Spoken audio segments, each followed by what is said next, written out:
नमस्कार, आप देख रहे हैं सुदर्शन न्यूज और मैं हूं शशि तुषार शर्मा। आज हम बात करने जा रहे हैं उत्तर प्रदेश के बारे में, जिसके बारे में बहुत पहले से उसे जंगल राज कहा जाने लगा था। लेकिन सवाल ये भी कि क्यों खूनी तारीख में आज का दिन बदल गया। कई सवाल ये भी पूछे जा रहे हैं कि जिस तरीके से वहां हंगामा हुआ, हिंसा भड़की, क्या राजनीतिक पार्टियों का इसमें सीधा सीधा हिस्सा था? क्या उन्हीं की शह पर इतने ज्यादा असहले के साथ ये तमाम लोग यहाँ इकट्ठा हुए थे? इसी पर आज हम चर्चा करेंगे। लेकिन सबसे पहले पूरी खबर जानने के लिए जरा इस रिपोर्ट को आप देखिए।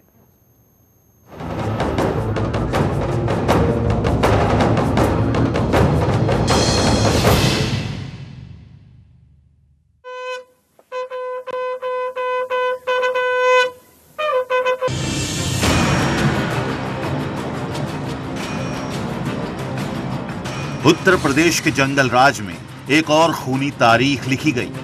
2 जून 2016 को भगवान श्री कृष्ण की नगरी मथुरा गोलियों, बमों, आग और उसमें जल रहे लोगों की चीख पुकार से दहल उठी। इस युद्ध में एक तरफ थी राम वृक्ष नाम के सनकी की हत्याग्रही फौज, दूसरी तरफ जंगल राज के दबाव में काम करने को मजबूर संतोष यादव और मुकुल द्विवेदी जैसे अफसर, तीसरी तरफ थे सत्ताधारी मठाधीश और सुने हुए पर रणनीति बनाकर जवाब देने वाले ऐसी कमरों के बयानवीर अफसर। हालांकि पहली और तीसरी पंक्ति के लड़ाकों के बीच सांठगांठ के भी आरोप हैं। हम आपको आंकड़ों में युद्ध का हाल नहीं बताएंगे, ये आप पहले ही जान चुके होंगे। तो नतीजा ये रहा कि सिस्टम के शिकार संतोष यादव और मुकुल द्विवेदी जैसे अफसर बीच मैदान में शहीद हो गए। वहीं सनकी रामवृक्ष यादव को भगवान समझने वाले दर्जनों बेवकूफ भी या तो जिंदा जल गए या फिर घबराई पुलिस की गोलियों में भून दिए गए। अब युद्ध मथुरा से बाहर निकल चुका है और देश के जाबाज बयानवीर मैदान में कूद पड़े हैं। ये गंभीर घटना थी और जो लोग कब्जा किए हुए थे उनको हटाने के लिए हाई कोर्ट ने कहा और हाई कोर्ट के निर्देश पर और प्रशासन ने कई बार बातचीत की, कई बार वार्निंग दी, कई बार उसके बावजूद भी उन्होंने हिंसा करके हिंसा बढ़ाने का काम किया है। वहाँ जिम्मेदार अधिकारी हैं, एडीजी एलओ पहुँच गए हैं, डीजीपी वहाँ पर हैं, होम सेक्रेटरी वहाँ पर हैं। सुबह मेरी होम मिनिस्टर, केंद्रीय होम मिनिस्टर जी से भी बात हुई है, मैंने उनको भी जानकारी दी है। जो घटना हुई उसकी जांच भी, हालांकि कमिश्नर स्तर पे जांच की जाएगी और जो दोषी हैं उनके खिलाफ कानून के अंदर कार्रवाई होगी। मथुरा की जो घटना है ये बताता है कि उत्तर प्रदेश के अंदर कानून व्यवस्था संपूर्ण रूप से अब समाप्त हो चुकी है। मैं समझता हूं कि उत्तर प्रदेश के मुख्यमंत्री निरीह बनकर बैठे हुए हैं अखिलेश यादव, उनसे सरकार चल नहीं रही है, इसलिए वो तो या तो त्याग पत्र दें और नहीं देते हैं तो मैं समझता हूं महामहिम गवर्नर साहब से रिपोर्ट मंगाकर केंद्र की सरकार को उन्हें बर्खास्त करना चाहिए। तो मथुरा की घटना ही हृदय विदारक है और दुखदाई है। कानून व्यवस्था किस प्रकार से टूट गई है उत्तर प्रदेश में, अखिलेश यादव की सरकार कैसे निकम्मी और नाकारा है इसे दर्शाती है। और उससे भी ज्यादा दुर्भाग्यपूर्ण ये है कि हेमा मालिनी जी अपनी फिल्म को प्रमोट तो कर रही हैं, पर 21 लोगों की जानें गई हैं उनके संसदीय क्षेत्र में। वो इतनी निर्दयी बन गई हैं कि उनके बारे में संवेदना के 2 शब्द भी नहीं कह पाई। तो कलयुग में मथुरा का पहला युद्ध कल लड़ा गया और अब मथुरा पर महायुद्ध में बड़े बड़े बयानवीर उतर आए हैं और शब्दों के ब्रह्मास्त्र चला रहे हैं। अगर आप सोच रहे हैं कि मौके के बाद सिर्फ नेता ही बयान बम फोड़ते हैं, तो ऐसा नहीं है। उत्तर प्रदेश में ये हक लखनऊ में बैठने वाले दिग्गज अफसरों के भी हैं। दुख के साथ ये कहना पड़ता है कि हमारे 2 जवान अधिकारी श्री मुकुल द्विवेदी एसपी सिटी और श्री संतोष यादव एसओ है, ये शहीद हुए हैं। बहादुरी से लड़ते हुए, कानून की रक्षा करते हुए, कानून का परचम बुलंद करते हुए वो शहीद हुए हैं और आज उनको श्रद्धांजलि देकर हमने यहाँ से बड़ी दुख के साथ विदा किया है। और हम समझते हैं कि शासन द्वारा और विभाग द्वारा उनको, उनके परिवार को वो सारी सहायता और मदद और सांत्वना हम देंगे, आज भी और कल भी और परसों भी, जिसकी उन्हें आवश्यकता होगी। माननीय हाई कोर्ट के आदेशानुसार ये एक सरकारी बाग है, जवाहर बाग, जिसको खाली कराया जाना था। ये एक अनधिकृत रूप से ऑक्युपाई किया हुआ लैंड था, उसको खाली कराए जाने का प्रयास था। काफी समय से लोगों को समझाया जा रहा था, बुझाया जा रहा था, नोटिस दिए जा रहे थे, अनाउंस कराया जा रहा था। आज भी एक रैकी पार्टी यहाँ पे पुलिस की थी जो व्यवस्था देखने आई थी। उनके ऊपर जिन्होंने यहाँ अतिक्रमण किया था, उन्होंने उसके ऊपर अटैक किया, फायर किया, और जो लोग जो उग्र हुए थे और जिन्होंने फायर किया था और आगजनी की थी, उन लोगों को हमने चिन्हित कर लिया है। बहुत जल्दी उनकी गिरफ्तारी की जाएगी। उत्तर प्रदेश की सरकार और उनके बड़े बड़े अफसरों के बयान बमों का आपने सामना किया। अब सुनिए उनकी, जिन्हें असली जख्म मिला है। ये नहीं चाहिए मुझे, मेरा बेटा चाहिए। अब लाके दे साहब, मेरा बेटा, मेरे बेटे को मरवाने के लिए मथुरा भेजा था। और डीजीपी साहब थे मेरा बेटा, हम मुख्यमंत्री थे मेरा बेटा, हम मुख्यमंत्री मेरा बेटा लाके दे मुझे पैसे नहीं। मेरे बच्चों के पापा जी, मेरे छोटे छोटे पोते हैं, बताओ, हम दोनों आदमी बुढ़े हैं, हम क्या करेंगे? बेटा हम इसमें हम क्या करें, मेरा दिमाग बिल्कुल शून्य हो चुका है। और तो मेरी लास्ट इच्छा है कि जल्दी मर सके उसके लिए। हमारा बेटा ये इतना अच्छा था कि जहाँ कहीं ये रहा, हमें लोग कहते थे खावा में अच्छे संस्कार, हम कहते संस्कार भगवान ने दिए, हमने क्या दिए, लेकिन ये है कि इसको नैतिकता सिखाई है, अच्छे काम सिखाए हैं, तो इसके दिमाग में रहता हम कितनी लोगों की मदद कर सकें। और मदद करने के चक्कर में ये सेक्रीफाइस हो गया। SSP DM वगैरह 2 साल से वहाँ कब्जा किए हुए, तो उस पर इन लोगों ने कोई एक्शन नहीं लिया। इसको अकेले ढकेल दिया, वहाँ लगा के फोर्स खा के मरवा दिया हमारे बेटे। इसी की बात हुई है, गवर्नमेंट भी ना। मथुरा कांड पर उत्तर प्रदेश सरकार में ही एक राय नहीं है। मुख्यमंत्री अखिलेश यादव कभी कहते हैं कि हमें अंदाजा नहीं था कि इतनी ज्यादा तादाद में जवाहर बाग के अंदर हथियार मौजूद होंगे। कभी वो कहते हैं कि अधिकारियों से चूक हो गई। दूसरी तरफ ADG कहते हैं पुलिस कब्जाई जमीन को खाली कराने गई थी, गोलीबारी हो गई। तो वहीं तीसरी तरफ यूपी के DGP का बयान आया कि पुलिस महज हालात का अंदाजा लगाने गई थी। जवाहर बाग को खाली कराने का कोई इरादा नहीं था, सब कुछ अचानक हो गया। इतने बड़े बड़े नेता और अफसरों के सामने बेहद छोटे कद के 2 अफसर शहीद हो गए, दर्जनों जख्मी पड़े हैं। जब आम लोग ही इनके बयानों के मतलब नहीं समझ पा रहे हैं, तो पीड़ित परिवार कैसे खुद को ढांढस बंधाएगा? बीजेपी भी मैदान में है और रास्ता चुना है धरने का। जिस तरह से ये जो कांड हुआ है, जो पूरी तरह से शर्मसार करने वाला है, पुलिस का मनोबल बहुत गिरा हुआ है और ये षड्यंत्र के तहत हुआ है। समाजवादी पार्टी की सरकार और जो भूमाफिया का गठजोड़ है, उसके कारण ये सब हुआ है। इसी के तहत कल हम पूरा जिले का 11 से लेकर और 2 बजे तक हमारा एक धरना प्रदर्शन रहेगा अखिलेश सरकार के खिलाफ, कि अखिलेश सरकार या तो CBI की जांच कराए, या सिंहासन खाली करे, या सत्ता से बेदखल हो। दरअसल मथुरा में सियासी रसूख और कुछ लोगों के लठ के बल पर रामवृक्ष यादव जैसे 2 कौड़ी के लोग भूमाफिया बन बैठे हैं और फिर खुद को और आसपास के चेले चपाटों को यकीन दिला दिया कि वो भगवान है। इसके बाद आसपास के छोटे मोटे सरकारी और गैर सरकारी लोगों की पिटाई शुरू कर दी। कद और मुनाफा बढ़ा तो सत्ताधारियों से और ज्यादा नजदीकी बढ़ी, हथियार आए और किला बसा लिया गया। दूसरी तरफ अदालत के दबाव में पुलिस और निचले स्तर का प्रशासन जवाहर बाग को खाली कराने पहुंचता है, तो उन्हें आगे मिलती है रामवृक्ष की सेना और उसके साथ सत्ता का दबाव। तो धीरे धीरे ये दबाव बढ़ता गया, एक तरफ यादव दबाव और दूसरी तरफ अदालत का दबाव। परेशान हुए स्थानीय पुलिस अधिकारी बिना सही तैयारी के मैदान में जा डटे और बाकी का हाल आपके सामने है। यूपी के इतिहास में पुलिस अधिकारियों की हत्या की एक और खूनी तारीख। सुदर्शन न्यूज के लिए ब्यूरो रिपोर्ट के साथ सुनील धनखड़।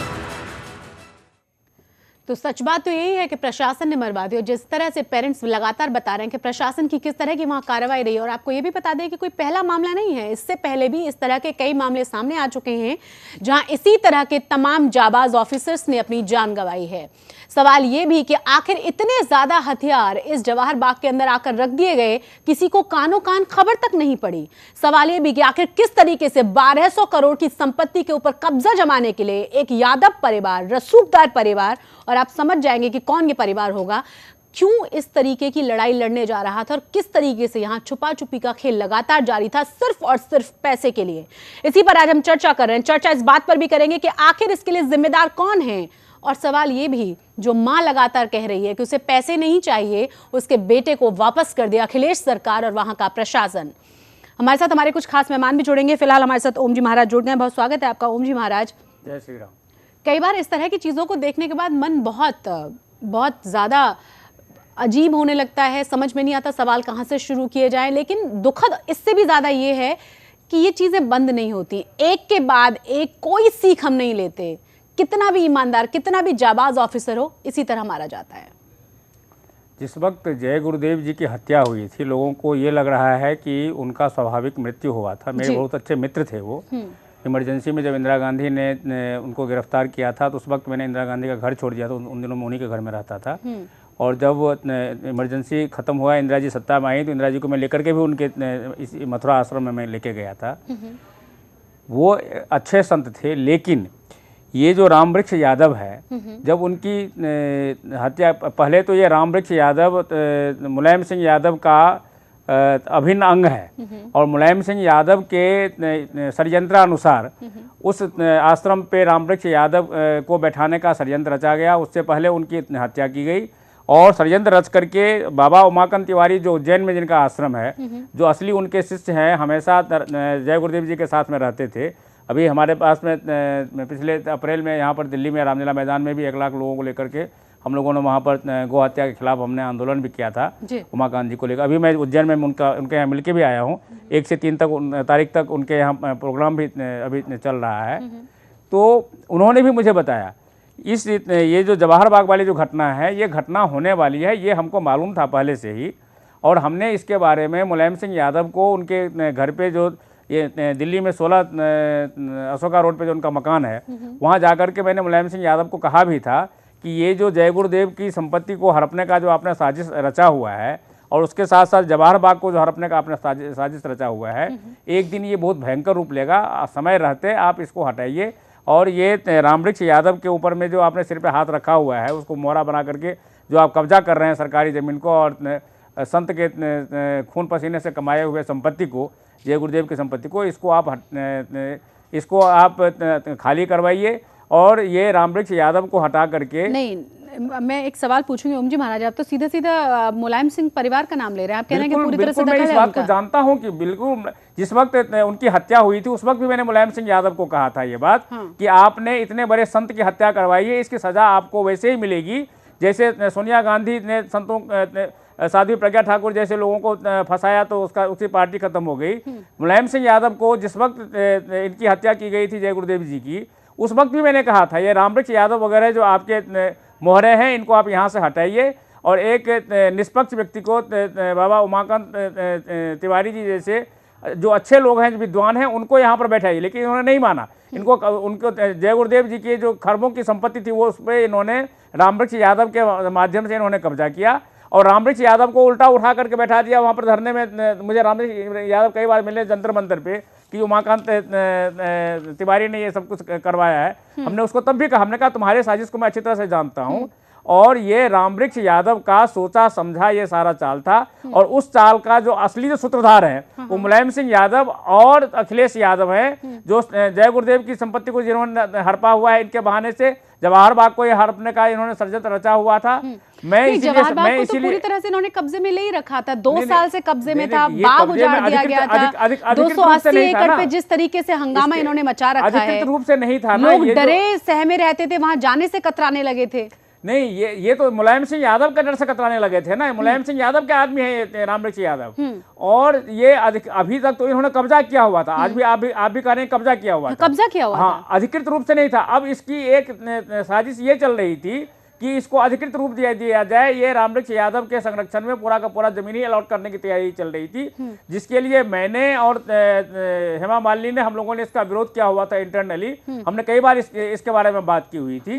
इसीलिए मैं प्रधानमंत्री जी से, राजनाथ सिंह जी से मैं प्रार्थना करता हूं कि इसकी सीबीआई इंक्वायरी की जाए, मुलायम सिंह यादव और अखिलेश यादव को गिरफ्तार किया जाए, इनको यहाँ से इनको बर्खास्त किया जाए, इनको बर्खास्त किया जाए। जब तक इनकी गिरफ्तारी नहीं होगी तब तक इसका पर्दाफाश, इसके अंदर का राज मालूम नहीं हो पाएगा।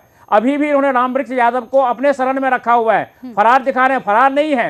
आज भी यदि सीबीआई रेड डाले मुलायम सिंह यादव के घर पे और अखिलेश यादव के घर पे, तो वही मिलेगा रामवृक्ष यादव। दिखा रहे हैं कि उसकी हत्या कर दी, उसकी कोई हत्या नहीं हुई है।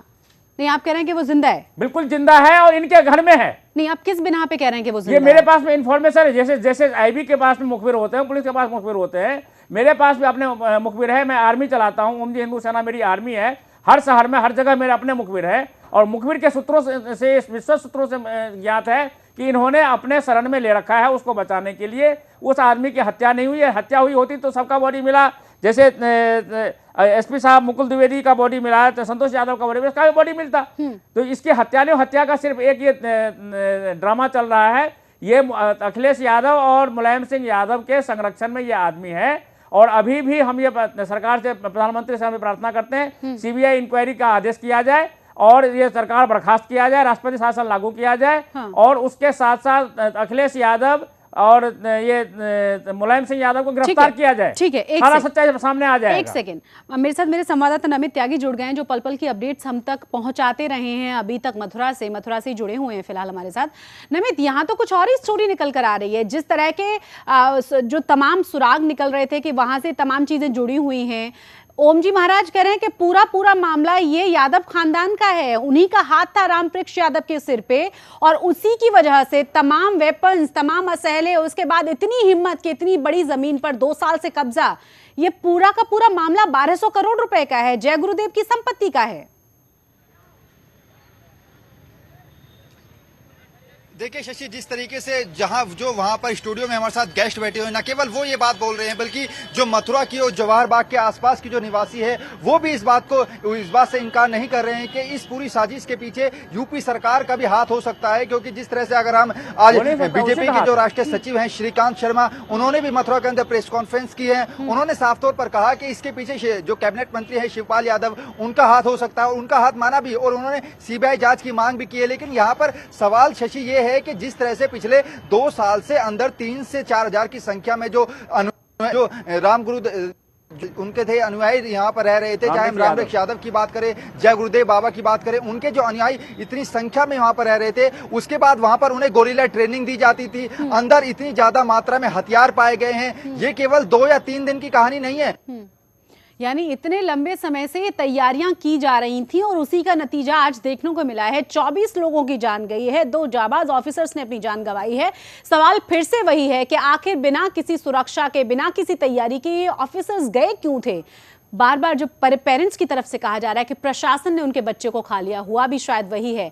जरा अब हम आपको ये दिखा दें कि किस तरीके से तमाम राजनीतिक प्रतिक्रियाएं एक के बाद एक सामने आ रही हैं। श्रीकांत शर्मा, जो कि बीजेपी के स्पोक्स पर्सन है, मथुरा से बिलोंग करते हैं, वहां पहुंचकर उन्होंने क्या कहा है, जरा सुनिए आप भी। जिस तरह से मथुरा के अंदर कल इतना बड़ा कांड हो गया, घटना हो गई, 2 उच्च पुलिस वाले शहीद भी हो गए, लेकिन क्या मानते हैं कि इसके पीछे जो लोकल एलआईयू था वो पूरी तरीके से फेल माना? देखिए, ये अखिलेश सरकार विफल है। अपराधियों के सामने वो घुटने टेके हुए हैं और संरक्षण प्राप्त था। ये जो आप कह रहे हैं इनको कि ये सो कॉल्ड कुछ अनुयायी थे किसी के, ये हत्यारे थे जो सीधे सीधे पुलिस वालों पर गोली चला रहे हैं, उनको क्या कहेंगे आप? और राशन कार्ड और ये सब जो उनको व्यवस्थाएं दी गई थी, तो सरकार का संरक्षण है। अखिलेश यादव में अगर थोड़ी बहुत भी हिम्मत है, मत जुटाएं, पूरे मसले की सीबीआई को जांच करें, इसमें दूध का दूध पानी का पानी होगा। श्रीकांत जी, एक सीधा सवाल यहाँ पर यह है, जब 1 साल पहले इलाहाबाद हाईकोर्ट ने आदेश दे दिया था खाली कराने का जवाहर बाग को, तो क्यों नहीं एलआईयू ने इतने पहले से, अभी 2 दिन पहले ही नोटिस दिया गया, क्यों नहीं पहले सर्च ऑपरेशन किया गया जवाहर बाग इलाके का? और दूसरा सवाल ये कि इतने ज्यादा संख्या में अंदर हथियार बरामद किए गए हैं, ये कोई 1 या 2 दिन की कहानी नहीं है, पिछले 2 साल से ये खेल चल रहा है, तो क्यों नहीं यूपी सरकार ने इस पर कड़ा एक्शन? मैंने कहा ना कि जब सरकार की जो मंशा है वही जमीन पर कब्जा करने की है और अपने लोगों के द्वारा कब्जा कराने की है, तो फिर कार्रवाई कौन करेगा?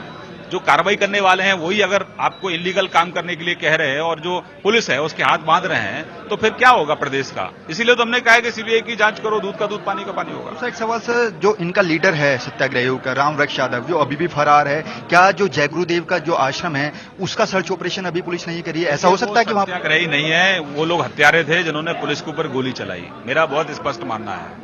और इसीलिए उनके पीछे कौन सी ताकतें थी, लगातार उनको कौन हथियार सप्लाई कर रहा था, उनको खाना कौन दे रहा था, उसकी सीबीआई की जांच अखिलेश यादव को करानी चाहिए। तो बिल्कुल जिस तरीके से मथुरा के जवाहर बाग इलाके में 2 उच्च अधिकारी जो थे वो भी शहीद हो गए पुलिस के। अभी देखना होगा कि आखिर यूपी सरकार इस पर क्या कोई कड़ा एक्शन ले पाती है या फिर नहीं। कैमरा पर्सन रोहित के साथ नमित त्यागी, सुदर्शन न्यूज, मथुरा। तो मथुरा से तमाम जानकारी हमारे संवाददाता नमित त्यागी पहुंचा रहे हैं। कुछ देर पहले जब उन्होंने श्रीकांत शर्मा से बात की थी वो हमने आपको दिखाया, जरा सुनिए आप भी कि राशिद दलवी क्या कह रहे हैं। मथुरा में एक अतिक्रमण हटाने गए पुलिस बल पर हमला, कई जवान शहीद, एसएचओ शहीद। इसी मुद्दे पे बात करेंगे कि आखिर कांग्रेस इस घटना को कैसे देखती है। हमारे साथ कांग्रेस के वरिष्ठ नेता राशिद अलवी साहब हैं। अलवी साहब, जिस तरह से मथुरा में ये घटना हुई है, कांग्रेस किस नज़र से देख रही है? देखिए, बहुत ही तकलीफ दे खबर है। वहाँ पे बहुत लोग मारे गए, पुलिस के लोग मारे गए। ये सरासर प्रशासन की नाकामी है और ऐसा लगता है कि प्रशासन सही कदम उठाने में नाकाम रहा है। बड़ा सवाल है, वहाँ पे इतने लोग 2.5 साल से लगातार कैसे कब्जा कर रहे थे? सरकार ने उधर क्यों नहीं तवज्जो दी? प्रशासन क्यों खामोश तमाशाई बना रहा? जब इतनी बड़ी तादाद में लोगों ने कब्जा कर लिया और हाई कोर्ट का फैसला आया, तब प्रशासन ने आंखें खोली। मैं इस वाकई के लिए प्रशासन को और सरकार को जिम्मेदार मानता हूं और मैं डिमांड करता हूं जुडिशियल इंक्वायरी होनी चाहिए और इसमें जो भी जिम्मेदार हैं उनके खिलाफ कार्रवाई होनी चाहिए। मथुरा से एमपी हैं हेमा मालिनी। हेमा मालिनी अपने फिल्मों के लिए प्रमोट के लिए लगातार ट्वीट कर रही हैं, लेकिन अभी तक इस दर्दनाक घटना के बाद नहीं बोला है कुछ। इस पर क्या कहेंगे? देखिए, भारतीय जनता पार्टी की एमपी हैं और उन्हें मथुरा के लोगों से कुछ लेना देना नहीं है। चुनाव लड़ी हैं और वापस चली गई हैं। मेरे ख्याल से वो मथुरा के अंदर हाँ जी, उस पर जो नहीं घटना चाहिए घट गया है। It's very unfortunate and I was not knowing about it. Only in the evening, late evening, yesterday I come to know. कल शाम को ही पता चला है कि हमारे सेक्रेटरी जो है वो मथुरा से फोन करके बताया। देन ये जो बात हो रही है 2 साल की बात है ये, कि पहले से इसको कंट्रोल करना चाहिए था यूपी सरकार को, वो कर नहीं पाए। तो अभी पिछले 2 महीने से कुछ ज्यादा ही कुछ हो रहा था मथुरा में, जिसकी मुझे जानकारी मिली थी। हमने हमारे डीएम से भी बात किया था कि ये कैसे हैंडल करने वाले हैं, तो उन्होंने कहा कर रहे हैं, क्योंकि उनको ज्यादा और फोर्स चाहिए, पुलिस फोर्सेस और होना चाहिए, तो they can handle this situation.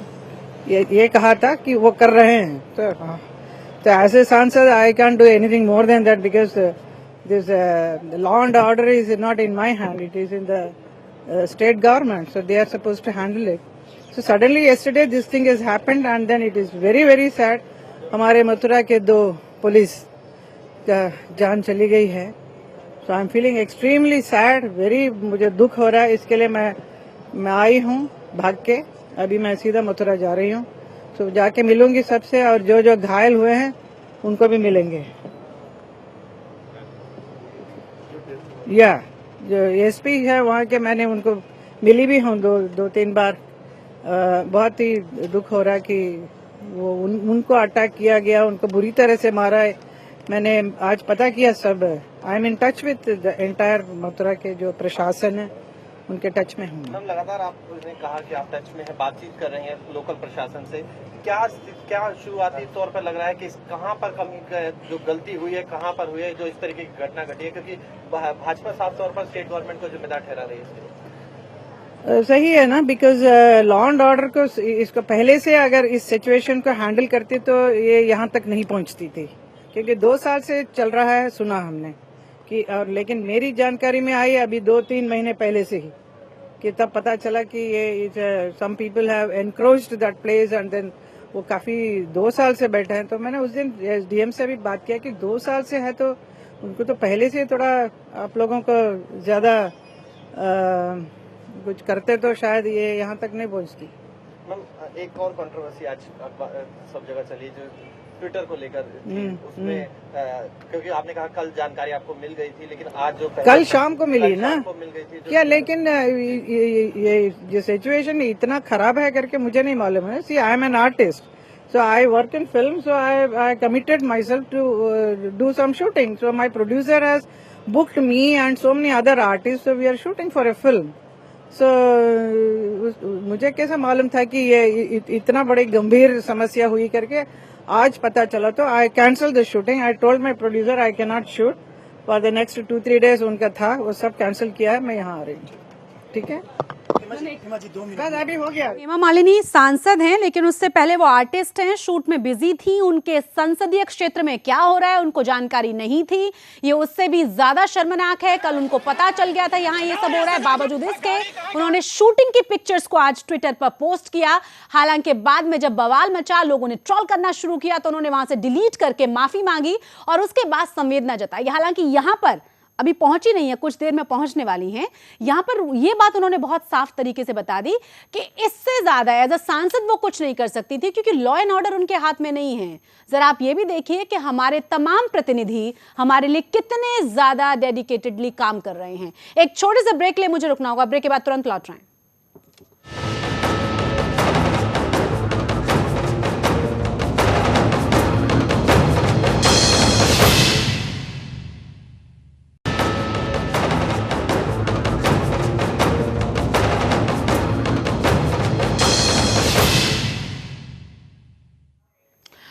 Break के बाद एक बार फिर से आप सभी का स्वागत है। आपको बता दें कि हेमा मालिनी अपने संसदीय क्षेत्र अब से बस कुछ ही देर में पहुंचने वाली हैं। ये और ज्यादा शर्मनाक है। हालांकि उन्होंने पल्ला झाड़ते हुए ये जरूर कहा है कि जिससे ज्यादा वो कुछ कर नहीं सकती थी। 1-2 बार बात की उन्होंने डीएम से। उन्होंने ये भी कहा कि पिछले 1-2 महीने से उन्हें इस बात की जानकारी मिली कि तमाम गतिविधियां बढ़ गई हैं, लेकिन ये साफ तौर पर समझ में आ रहा है कि किस तरीके से अखिलेश सरकार की पूरी तरह से इसमें चूक रही है। और जो हमारे मेहमान हैं वो तो साफ तौर पर कह रहे हैं कि इसमें सीधा हाथ अखिलेश यादव के परिवार का ही है, जिससे कि 1200 करोड़ की संपत्ति पर किसी भी तरीके से कब्जा किया जा सके। हमारे साथ हमारे संवाददाता नमित त्यागी पल पल की अपडेट देते हुए बने हुए हैं। एक बार फिर से नमित त्यागी के पास चलेंगे। नमित, मुझे बताएं जरा, हेमा मालिनी अब से कुछ देर बाद पहुंचेंगी वहां पर, वहां के लोगों की कैसी प्रतिक्रियाएं हैं? क्योंकि लोग नाराज हैं कि उनको इस बारे में जानकारी नहीं थी। और इतना ही नहीं, वो शूटिंग की अपनी तमाम तस्वीरें पोस्ट कर रही थी ट्विटर पर, जबकि यहाँ 24 लोगों की जान चली गई। बिल्कुल शशि, जिस तरीके से जो मथुरा की सांसद हैं बीजेपी की हेमा मालिनी जी, कल इतना बड़ा वाकया हो गया, लेकिन उन्होंने अभी तक यहाँ पर आकर इन लोगों की सुध नहीं ली है। और यहाँ पर अब जो खबर आ रही है उसके मुताबिक 27 लोगों की मौत हो गई, जिसमें 2 जो पुलिस अधिकारी हैं वो भी शामिल है। हालांकि आज दिन में जिस तरीके से उन्होंने एक ट्विटर पर अपनी फिल्म शूटिंग से रिलेटेड जो ट्विटर है पोस्ट किया था, उस पर भी काफी बवाल मचा था। लेकिन बिल्कुल समझ सकते हैं नमित, और आपने एक और अपडेट हमें दे दी है कि 27 लोगों की जान अभी तक इसमें जा चुकी है। सवाल अब ये है कि आखिर इसके लिए जिम्मेदार कौन है। सवाल ये भी कि जो 2 पुलिस ऑफिसर्स मारे गए हैं उनके लिए कौन जिम्मेदार है, और किस तरीके से प्रशासन की गलतियों की वजह से इन लोगों को सजा भुगतनी पड़ी है। सवाल ये भी है कि क्यों आखिर 2 साल से इन तमाम तैयारियों को किया जा रहा था, किस तरीके से इतने हथियारों के साथ ये लोग पिछले 2 साल प्रशासन के लिए भी बहुत मुद्दे बन रहे हैं, लेकिन हेमा मालिनी यहाँ पर होनी चाहिए थी। नमित जी, अपनी बात रखें आप। जी बिल्कुल शशि, ये बताइए जैसे कल जो वाकया हुआ है यहाँ पर 3 से 4 हजार लोग अंदर इकट्ठा थे। यूपी सरकार के कई मंत्रियों का भी इसमें नाम आ रहा है, लेकिन आप क्या मानते हैं, क्योंकि यहाँ के जो सांसद हैं हेमा मालिनी जी, उन्होंने अभी यहाँ के आकर सुध नहीं ली है, हालांकि अब वो रवाना हो चुके हैं वहाँ पर। क्या मानते हैं इस पूरी साजिश के पीछे किसका हाथ है? कहीं ना कहीं प्रशासन की बहुत बड़ी अनदेखी है। LIU डिपार्टमेंट जो कि हमें सतर्क करता है, उसका कहीं ना कहीं बयान गलत होने की वजह से इतना बड़ा हादसा हुआ। अच्छा, जिस तरह से पिछले 2 साल से यहाँ पर इतनी भारी संख्या में अंदर जो मात्रा में हथियार भी जमा किए जा रहे थे, लगातार लोगों की संख्या बढ़ रही थी, उसके बावजूद भी एक साल पहले इलाहाबाद हाईकोर्ट ने इलाके को खाली कराने का आदेश दे दिया था। क्यों नहीं लोकल इंटेलिजेंस के जो अधिकारी थे अंदर जाकर सर्च ऑपरेशन किया, और जो गुरुदेव का जो यहाँ पर आश्रम है उसका अभी तक सर्च ऑपरेशन क्यों नहीं किया गया है? कोई पॉलिटिकल दबाव प्रशासन पे था, शायद इसी वजह से आगे कोई कार्रवाई नहीं हो पाई।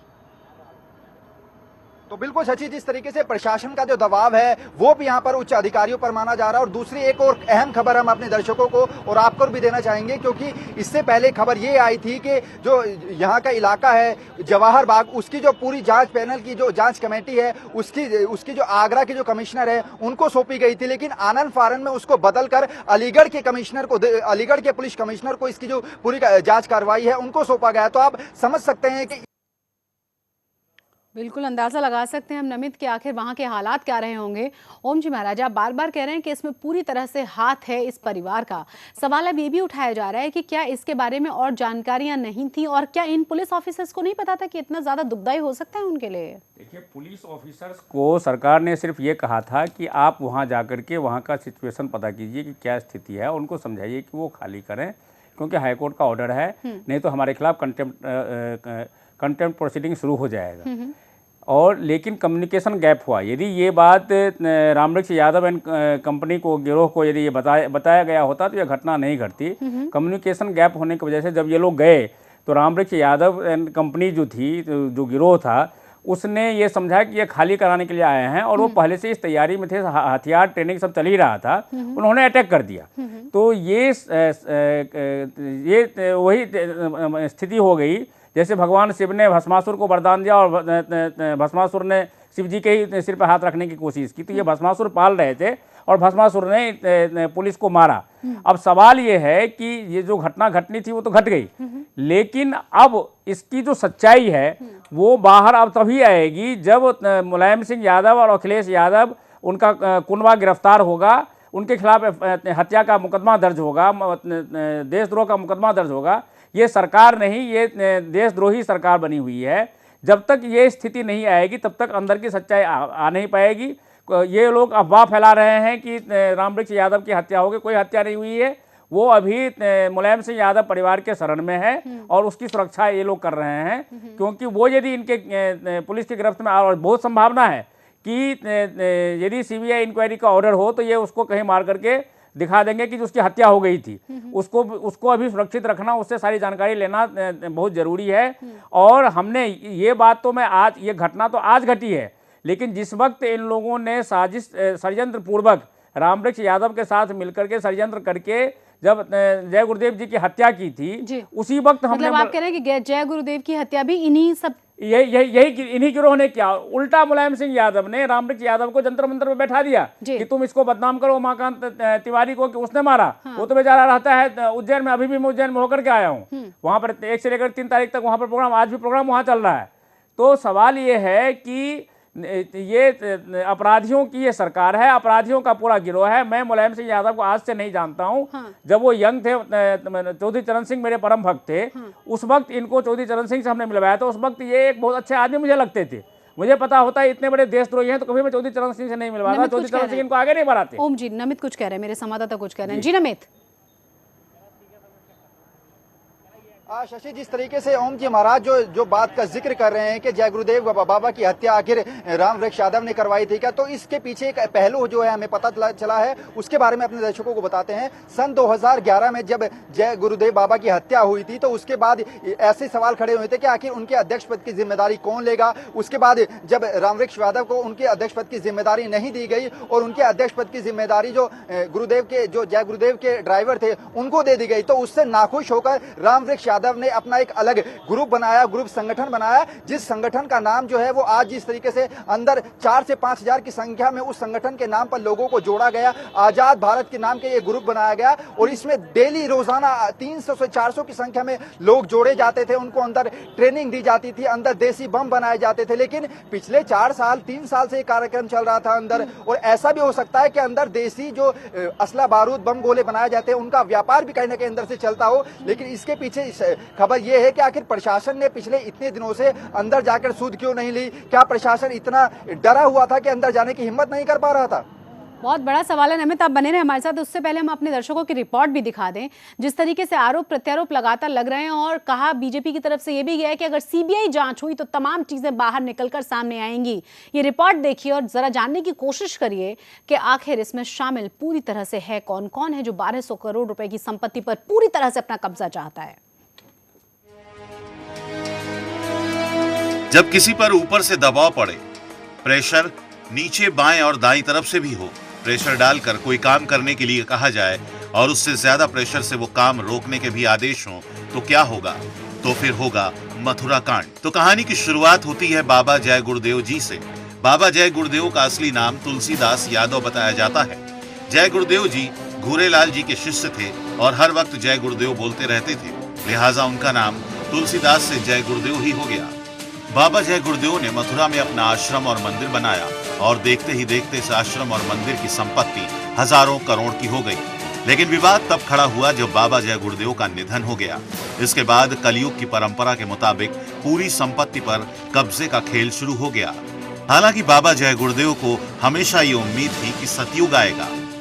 कहा जाता है कि राज्य के एक बड़े रसूखदार घराने की सरपरस्ती में बाबा जय गुरुदेव के ड्राइवर पंकज यादव ने खुद को नया मठाधीश घोषित कर दिया। लेकिन बाबा जय गुरुदेव के दूसरे चेले उमाशंकर तिवारी ने भी अजमेर में जाकर कुछ दूसरे चेलों के साथ खुद को मठाधीश घोषित कर दिया और मथुरा कूच का नारा दिया। लेकिन पंकज यादव और रसूखदार यादव घराने के आगे तिवारी जी का आंदोलन फुस हो गया। इसी बीच एक तीसरे यादव जी भी मैदान में आ गए। वो थे रामवृक्ष यादव। रामवृक्ष यादव भी तुलसीदास यादव यानी बाबा जय गुरुदेव की संपत्ति पर कब्जे का सपना पाले हुए थे। लेकिन पंकज यादव और उसके सहयोगी यादव घराने के आगे उनकी नहीं चल पाई। लिहाजा बाबा जय गुरुदेव के कुछ और चेलों के साथ रामवृक्ष यादव ने मथुरा के जवाहर बाग में डेरा डालकर सत्याग्रह की नौटंकी शुरू कर दी। इसके बाद रामवृक्ष यादव को उसी रसूखदार यादव घराने के एक चाचा ने समर्थन दे डाला। जो उन्होंने बयान दिया है, हम तो हमेशा कब्जा करने वालों के खिलाफ हमेशा हमने बोला है, हमेशा बोला है। कब्जा के खिलाफ हमेशा हम रहे हैं, कब्जा करने वालों के खिलाफ। तो पंकज यादव पर भी रसूखदार यादव घराने का हाथ, वहीं दूसरी तरफ रामवृक्ष यादव पर भी रसूखदार यादव घराने का हाथ। तो तीन ताकतवर यादवों के बीच में आ गया मथुरा का पुलिस प्रशासन, जिसे कभी सामने से जवाहर बाग खाली करने के आदेश मिलते और फिर पीछे से दबाव का थपेड़ा चलता। अदालत के आदेश पर जवाहर बाग खाली भी कराना था, लेकिन दबाव के कारण खाली भी नहीं कराना था। आखिरी वक्त में पुलिस जवाहर बाग को खाली कराने तो पहुंची, लेकिन अधूरी तैयारियों के साथ। नतीजा ये रहा कि दो पुलिस अधिकारी सत्ता, संपत्ति और रसूख की इस जंग में अपनी जान गंवा बैठे और कई पुलिस वाले घायल हुए। दूसरी तरफ फुसलाए गए कई लोग जिंदा जल गए, कई गोलियों से भून दिए गए और मथुरा का कुरुक्षेत्र अखिलेश यादव के राज में एक काला फलसफा बनकर रह गया। सुदर्शन न्यूज के लिए ब्यूरो रिपोर्ट के साथ सुनील धनखड़।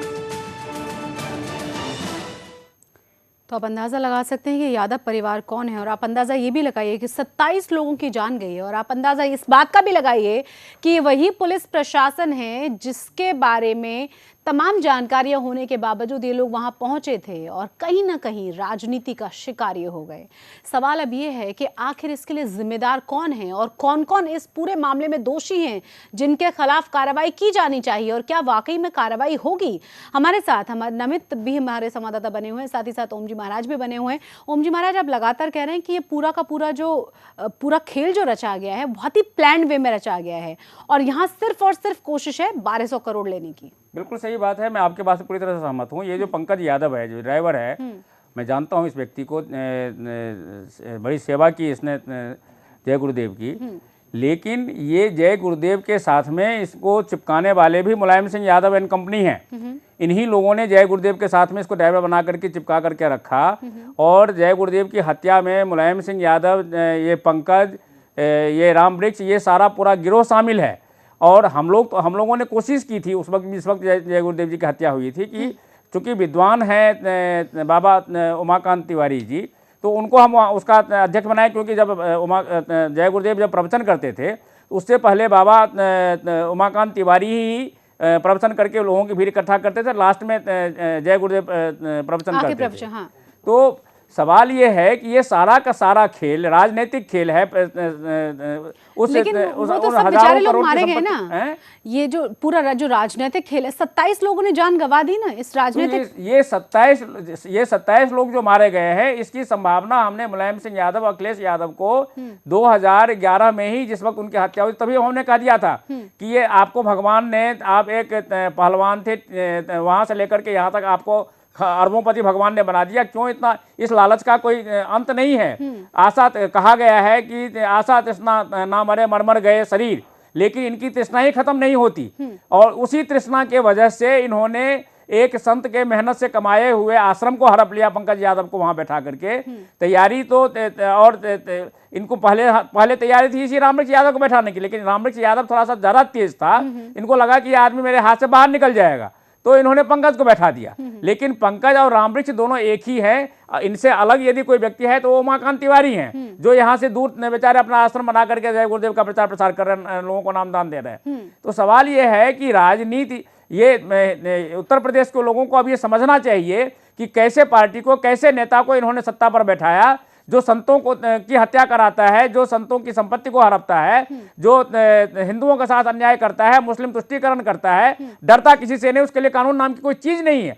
अब कानून नाम की चीज दिखाने का जो कर्तव्य है वो प्रधानमंत्री का है, केंद्रीय गृह मंत्री का है।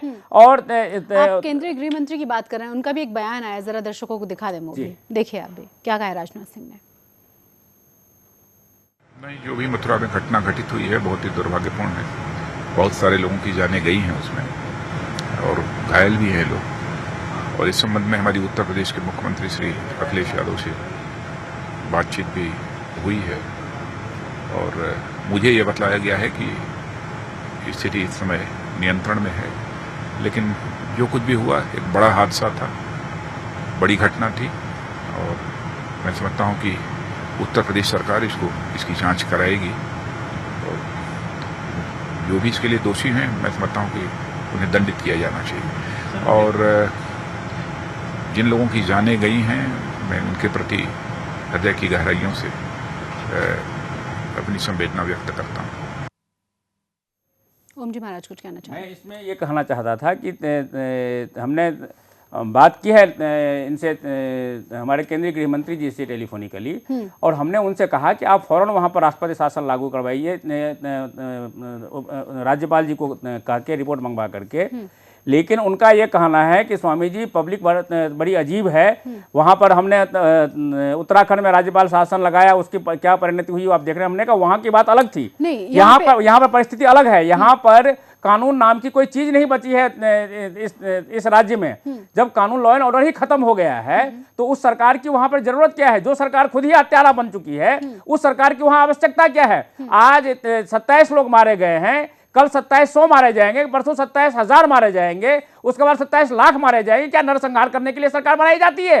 ये केंद्र सरकार का यह कर्तव्य बनता है कि जब राज्य की सरकार फेल हो जाए तो वहां पर उनको बर्खास्त करके, और उसके लिए राज्यपाल तैयार हैं, लेकिन राज्यपाल तो केंद्र सरकार के इशारों पर ही चलेंगे ना। स्थिति उनके सामने है। मेरी टेलीफोनिकली मैंने सबसे बात की है आज कि राज्यपाल जी मेरे पुराने प्रिय हैं, हमारा जो आश्रम है बॉम्बे में उन्हीं के चुनाव क्षेत्र में आता है।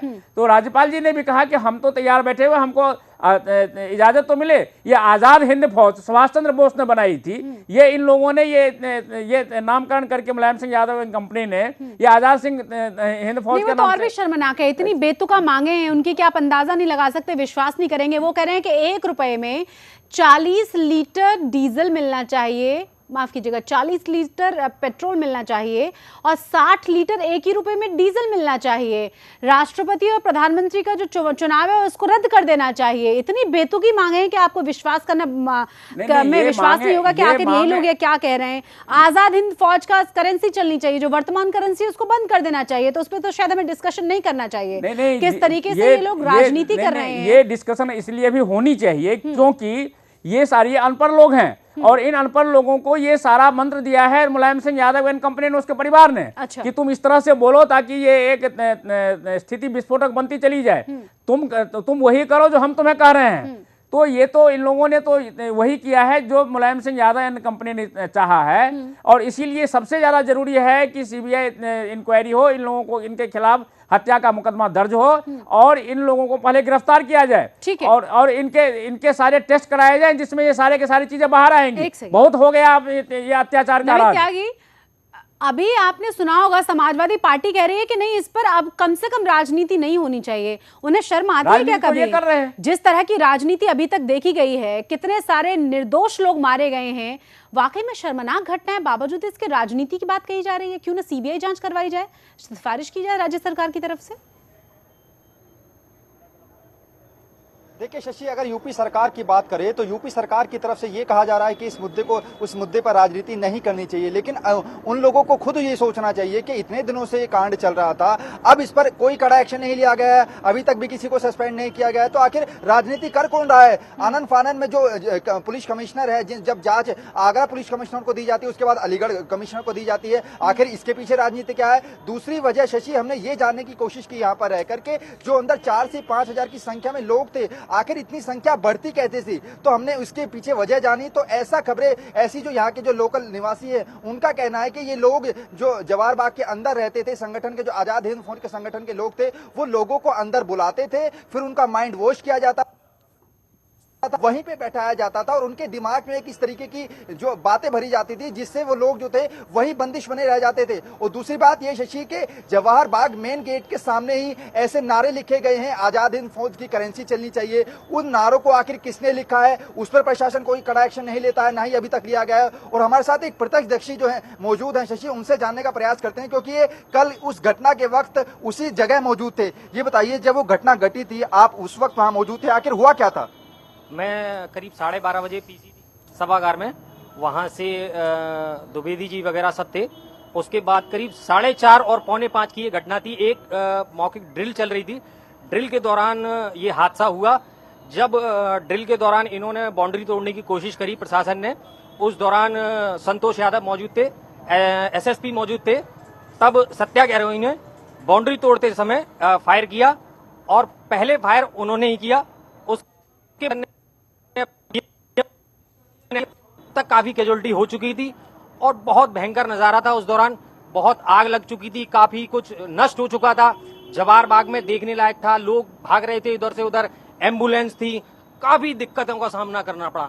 तो बिल्कुल शशि, जिस तरीके से कल से पहले जो जवाहर बाग अंदर अपनी खूबसूरती के लिए पहचाना जाता था और यहाँ के लोग जो हैं वो कहते थे कि बड़ा ही खूबसूरत पार्क है, लेकिन आज उसकी तस्वीर जो है एक शमशान घाट में तब्दील हो गई है। अंदाजा लगा सकते हैं नमित कि आखिर वहां पर हुआ क्या है। जरा मुझे ये भी बताएं कि फिलहाल हालात कैसे हैं, क्या जानकारी मिल रही है? देखिए फिलहाल अगर हम हालात की शशि बात करें तो जवाहर बाग का जो मेन गेट है वहां पर भारी संख्या में फोर्स तैनात कर दी गई है और अंदर मीडिया तक को जाने की इजाजत नहीं है। चारों तरफ जो है पुलिस ने बैरिकेडिंग किया हुआ है और आसपास के जो इलाके हैं उन लोगों के अंदर एक डर बैठा हुआ है, एक भय बैठा हुआ है, क्योंकि कल जिस तरह से यहाँ पर एक खून की होली खेली गई, चारों तरफ से फायरिंग की गई, हथगोले बम चलाए गए, सिलेंडर भी वहां पर अंदर फटे गए और अभी भी वहां के जो सबूत है उनको देखने से एक आम इंसान की रूह कांप उठती है। ऐसा जवाहर बाग के अंदर नजारा अभी देखने को मिल रहा। तो फिलहाल जो है स्थिति तनावपूर्ण अभी भी बनी हुई है। हालांकि प्रशासन के कुछ आला अधिकारी जो है वो मीडिया पर आने से बच रहे हैं, कुछ बयान नहीं दे रहे हैं, लेकिन जवाबदेही तो बनेगी, क्योंकि यहाँ पर जो 2 पुलिस अधिकारी शहीद हुए हैं, आखिर उनकी शहादत क्या यूं ही बेकार चली जाएगी या फिर उस पर जो जिन्होंने साजिश रची है उन पर कोई कड़ा एक्शन हो पाएगा? सच कह रहे हैं आप। और जो तस्वीरें आप भेज रहे हैं, जो वीडियोस आपने भेजे हैं नमित त्यागी, उन्हें देखकर सच में हमारी भी रूह कांप रही है। इसीलिए हमने बहुत सारी तस्वीरें तो अपने दर्शकों को दिखाई भी नहीं है, क्योंकि उनको दिखाना ठीक नहीं रहेगा। जिस तरह से खून की होली कल वहां खेली गई है, वाकई में शर्मनाक है। और शर्मनाक शायद बहुत ही छोटा शब्द है कल हुई इस घटना के लिए। ओम जी महाराज, मेरा सवाल अब यह है कि आगे क्या नजर आता है, कि अभी पर्दाफाश होगा इन तमाम राजनीतिक साजिशों से, या फिर आगे भी कोशिशें इसी तरह से जारी रहेंगी, तमाम चीजों को पर्दे के पीछे छुपा दिया जाएगा जैसा कि हमेशा होता रहा है? देखिए, यदि ये सीबीआई इंक्वायरी शुरू नहीं हुई तो हमारे पास बहुत सारे सबूत हैं और उन सबूतों को लेकर के हम खुद मथुरा में जाएंगे। एक तो सबसे पहले हम नेक्स्ट वीक में वहाँ पर इनकी जो ये जो 27 लोग जो मारे गए हैं उनका श्राद्ध कर्म पिंडदान वगैरह हम वहाँ जाकर करेंगे, ताकि क्योंकि इनकी अकाल मृत्यु हुई है तो इनको मोक्ष दिलवाना बहुत ज़रूरी है, और हम वो तंत्र विधि से इनका पिंडदान करेंगे जिससे कि इनको मोक्ष प्राप्त हो, भगवान श्री के चरणों में इनकी आत्मा को शांति मिले। नमित कुछ कह रहे हैं, एक सेकंड, नमित कुछ कह रहे हैं ओम जी। जी नमित। देखिए शशि, यहाँ पर एक और सवाल ये भी खड़ा हो रहा है कि जब ये कल शाम ये घटना घटी थी, उसके बाद जो यहाँ पर उच्च अधिकारी लेवल थे, जो पुलिस अधिकारी थे, वो कम से कम अगर दाल में कुछ काला नहीं है तो मीडिया के सामने कम से कम आके सच्चाई तो बताए, क्योंकि महज आज सुबह से एक प्रेस कॉन्फ्रेंस हुई है जिसमें एडीजी और डीजीपी शामिल थे, उसमें केवल रटी रटाई औपचारिक तौर पर फॉर्मेलिटी के तौर पर महज 4 लाइन बोलकर यहाँ के जो एडीजी हैं और जो डीजीपी हैं वो बोलकर चले जाते हैं। अगर कोई मीडिया कर्मी उनसे बात करने की कोशिश करता है तो वो उसको अंदर भी नहीं आने दिया जाए। तो इससे आप अंदाजा लगा सकते हैं कि दाल में कहीं ना कहीं कुछ काला जरूर नजर आ रहा है। दाल में काला नहीं है नमित, ये पूरी की पूरी दाल ही काल है, अंदाजा लगा सकते हैं आप। वहाँ ठीक से रहें, अपना भी ख्याल रखें। तमाम तस्वीरें भेज रहे हैं, तमाम जानकारी हम तक पहुंचा रहे हैं इतने कठिन हालातों में भी, इसके लिए बहुत बहुत शुक्रिया नमित आपका। ओम जी महाराज आपका भी बहुत बहुत शुक्रिया। और उम्मीद हम ये भी करते हैं कि ये सीबीआई की जांच वहाँ होनी चाहिए, वो प्रेशर क्रिएट करें जिससे कि ये सीबीआई जांच हो और ये यादव परिवार गिरफ्तार हो, हम भी यही उम्मीद करते हैं, शासन लागू हो, और हम इसके खिलाफ हम पूरे राज्य में हम आंदोलन का राज्यव्यापी आंदोलन हम शुरू करने वाले हैं। हम भी यही उम्मीद करते हैं कि सीबीआई जांच की मांग वहां से सिफारिश की जाएगी और सीबीआई जांच होने के बाद बर्खास्त करने के बाद राज्यपाल अपना करा देंगे, सबके सामने आएगा। बहुत बहुत शुक्रिया आप दोनों मेहमानों का। इसी के साथ हमारी इस खास पेशकश में बस इतना ही। जय हिंद।